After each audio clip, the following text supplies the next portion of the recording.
Good evening. I'm not only appearing tonight on on myself and Sandy's behalf. I have been asked to pose the following questions to district executives and the trustees. These questions and concerns are provided by several of my fellow taxpayers who are represented by this district's board members. Ed Meduli, what would be your thoughts, action, and responses if your wife was the victim of a sexual harassment by a uniformed LPC campus safety officer?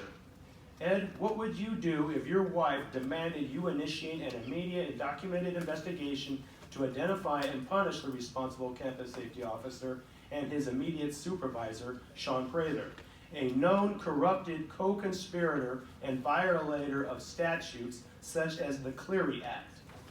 Marshall Mitzman addressed that same question with this quote and witnessed response.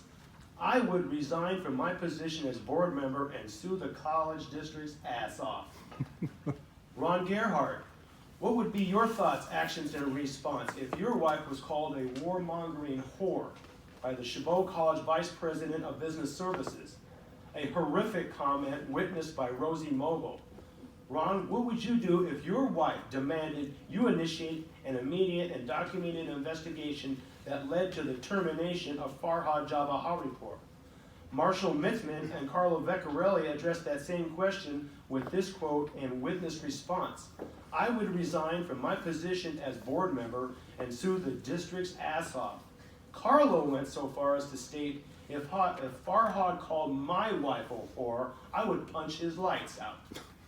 Now, allow me to ask everyone in this room, what would you expect from the district and the board if your wife or loved one was sexually harassed and referred to as a whore for no reason other than Sandy is married to me, served our country with honor, and wears the color black?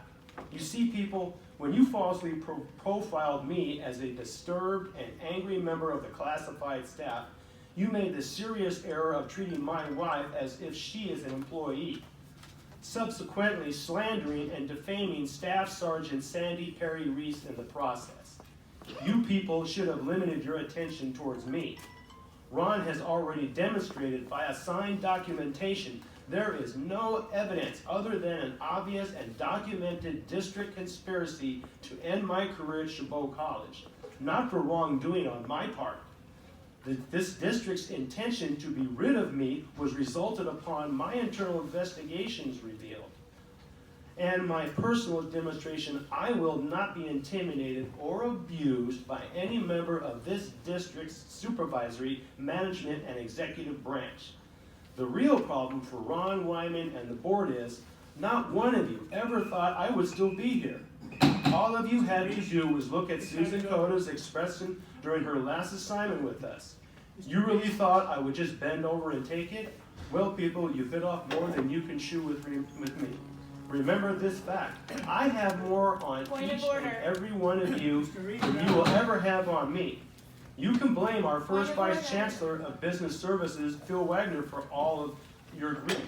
I was quite happy in campus safety, but old Phil thought he could get rid of me also. Phil proved you do not arbitrarily and capriciously transfer a trained and experienced law enforcement investigator into your college business services. It is absolutely amazing what I uncovered. I close this evening with this report to the board. I have undergone my first interview with an investigator from the U.S. Internal Revenue Service regarding the Chabot College physical education / athletic department's use of college facilities for personal gain and tax evasion.